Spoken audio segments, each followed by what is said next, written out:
বন্ধুরা, আপনাদের একটা কোটি টাকার প্রশ্ন করব। আজকের ম্যাচে কি ধোনি খেলবে, নাকি প্রত্যেক দিনের মতন দর্শকরা অপেক্ষা করবে পরের ম্যাচের জন্য? আর হ্যাঁ বন্ধুরা, এই ম্যাচটি চেন্নাইয়ের কাছে অত্যধিক গুরুত্বপূর্ণ ম্যাচ। কারণ এই ম্যাচে তারা যদি হেরে যায়, তারা কিন্তু এই আইপিএল থেকে পায় বিদায় নিশ্চিত। আর বন্ধুরা, আপনারা ভিডিও দেখছেন কিন্তু চ্যানেল সাবস্ক্রাইব করছেন না, লাইক করছেন না, কমেন্ট করছেন না। প্লিজ বন্ধু, আপনি চ্যানেলটি সাবস্ক্রাইব করুন, লাইক করুন, কমেন্ট করুন। পরিবর্তে আমরা আরো অনেক বেশি খাটবো পরের ভিডিওগুলোর জন্য, আরো আপনাদের নিখুঁত সঠিক প্রেডিকশন তুলে ধরবো। আর হ্যাঁ বন্ধুরা, এই ম্যাচে কি কি হতে চলেছে আর সেটা জানার জন্য এই ভিডিওটা আপনাকে শেষ পর্যন্ত দেখতে হবে। তাহলে চলুন ভিডিওটা শুরু করা যাক। আমি প্রভাস আর আমি হাফিজ। তাহলে প্রথমেই আসা যাক চেন্নাইয়ের কথায়। তাহলে তুমি শুরু করো না চেন্নাইয়ের কথা। বন্ধুরা, প্রথমে আসা চেন্নাইয়ের কথায়। চেন্নাইয়ের কথা কি বলো, চেন্নাইয়ের ওপেনিং সঞ্জু স্যামসন দুর্দান্ত ফর্মে আছে। তো এই ম্যাচটাতে সঞ্জু স্যামসন চাইবে যে সে একটা ভালো ইনিংস খেলুক অবশ্যই, তার টিমের জন্য, তার দলের জন্য। কারণ এই ম্যাচটা তাদের কাছে খুবই গুরুত্বপূর্ণ। অবশ্যই। আর চেন্নাইয়ের ক্যাপ্টেন ঋতুরাজ গায়কোয়াড় আগের ম্যাচে খুব একটা ভালো ইনিংস খেলেছে, কিন্তু সে আইপিএল শুরু থেকে খুব একটা ভালো খেলতে পারেনি। কিন্তু আগের যে ম্যাচটা খেলেছিল সেটা খুব একটা ভালো রান করেছে এবং তার টিমকে জেতার জন্য অনেকটা রান করে এগিয়ে নিয়ে গেছে। আমরা চাইবো যে ঋতুরাজ গায়কোয়াড় এই ম্যাচটা খুব একটা দুর্দান্ত পারফরমেন্স করুক, ক্যাপ্টেন্সি ন খেলুক। আরো একজন আছে যে খেলবে এই ম্যাচটাতে, তার নাম হচ্ছে শিবম দুবে। সেও একটা ক্লাসিক প্লেয়ার, কত ভালো প্লেয়ার বন্ধুরা শিবম দুবে, কিন্তু এবারে আইপিএল এসে জ্বলতে পারছে না। অবশ্যই। আর শিবম দুবে খুব দুর্দান্ত পাওয়ার হিটিং প্লেয়ার, যখন সে মারে তো সব কটা স্টেডিয়ামের বাইরে।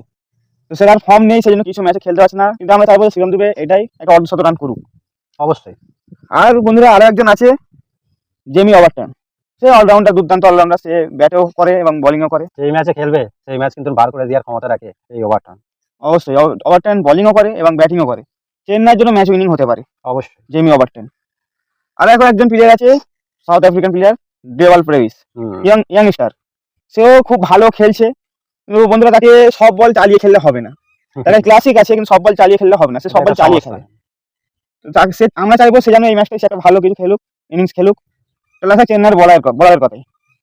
বলার কথা নূর আহমেদ আছে, খুব ভালো ওয়ার্ল্ড ক্লাস বোলার, এই ম্যাচ কোনো সন্দেহ নেই। এই ম্যাচটায় নূর আহমেদ 2 থেকে 3টা উইকেট পেতে পারে। নূর আহমেদের স্পিনার দুর্দান্ত স্পিন করছে, সে উইকেট পাচ্ছে বারবার ম্যাচে, উইকেট ইকোনমি সবই তার বেটার। আমার মতে নূর আহমেদও গেম চেঞ্জিং হতে পারে। চেন্নাইয়ের এই কটা প্লেয়ার এবারে ম্যাচে খুব ভালো একটা ইনিংস খেলে এবং দুর্দান্ত পারফরমেন্স করবে। আসা যাক মুম্বাইয়ের কথায়। বন্ধুরা, মুম্বাইয়ের কথা কি বলবো, তারা তো এমনিতেই বেরিয়ে গেছে এই আইপিএল থেকে, তবুও তারা একটা ভালো জায়গায় পৌঁছানোর জন্য এই ম্যাচটা খেলবে। তাদের ওপেনার রিকেলটন আর উইল জ্যাক্স দুর্দান্ত কিন্তু খেলছে। আর বন্ধুরা, মুম্বাই কিন্তু তাদের প্রতিশোধ নেওয়ার জন্য খেলবে, কারণ আগের যে চেন্নাই ভার্সেস মুম্বাই খেলাটা ছিল, তাদের মুম্বাইকে চেন্নাই বহুত খারাপভাবে হারিয়েছিল। সেই প্রতিশোধটা নেওয়ার জন্য মুম্বাই খেলবে ম্যাচটা। এরপরে আসা যাক নমন ধীরের কথায়। সে কিন্তু এভারেজ একটা ফর্মে আছে, আর এই ম্যাচেও আমার মনে হয় একটা ছোট হলেও 50-60 রানের ইনিংস খেলতে পারে। কি মনে হয়? নামানদের 50-60 রানের ইউজ না খেললেও একটা ঝোড়ো ইনিংস 30-40 রানে খেলে দেবে। আর একটা বন্ধু, এরপরে আসা যাক সূর্য কুমারের কথায়।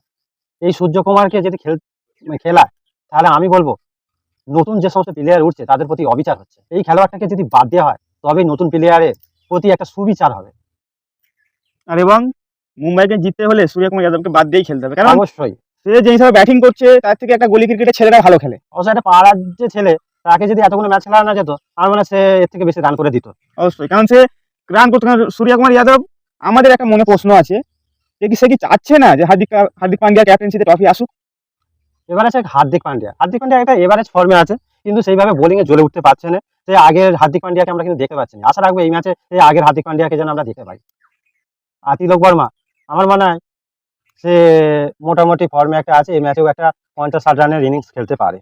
কি মনে হয়?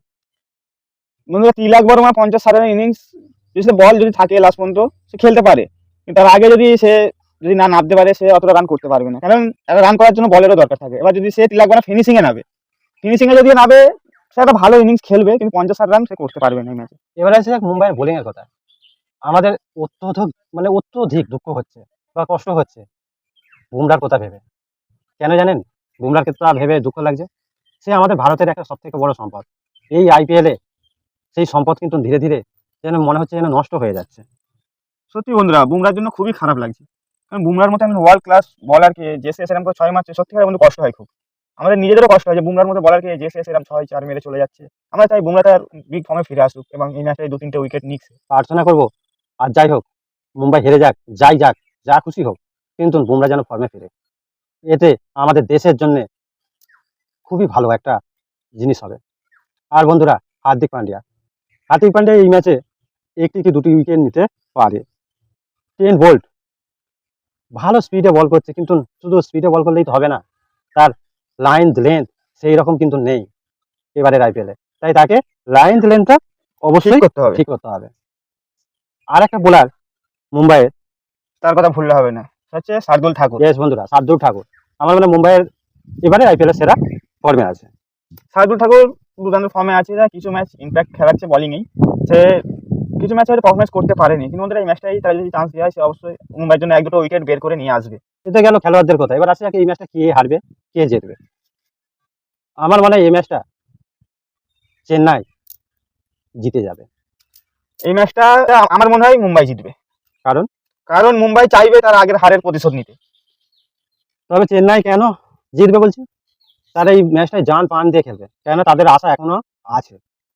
আর বন্ধুরা, আপনারা বলবেন বা কমেন্ট করবেন এই ম্যাচটা কে যেতে পারে, মুম্বাই না চেন্নাই। আমরা তো আমাদের প্রেডিকশন দিয়েছি, আপনাদেরও তো একটা প্রেডিকশন আছে, সেটা আপনারা কমেন্ট করবেন। আর বন্ধুরা, ভিডিও শেষ করার আগে কিছু কথা বলি। আমরা বারবার প্রেডিকশন করি, আগের ম্যাচটাও করেছিলাম রাজস্থান ভার্সেস দিল্লি। বলেছিলাম যে জোফরা আর্চার যে বোলিং, তাকে স্লোয়ার বাউন্সার কাটারগুলো দিতে হবে, তবে সে উইকেট পাবে, এবং তার পেস যদি ইউজ করে উইকেট পাবে না। আগের ম্যাচে সেটা মিলেও গেছে, জোফরা আর্চার সে তার পেসে বল করেছে, সে মার খেয়েছে। সেই জন্য এইবারও বলা হচ্ছে যে ট্রেন্ট বোল্টকেও তার লাইন লেন ঠিক করে স্লোয়ার বাউন্সারগুলো বেশি দিতে হবে, কারণ পেস ইউজ করলে মার খেয়ে যেতে পারে। তাহলে বন্ধুরা, ভিডিওটা এখানেই শেষ করব। আপনারা ভালো থাকবেন, সুস্থ থাকবেন, ধন্যবাদ। দেখা হচ্ছে পরের ভিডিও।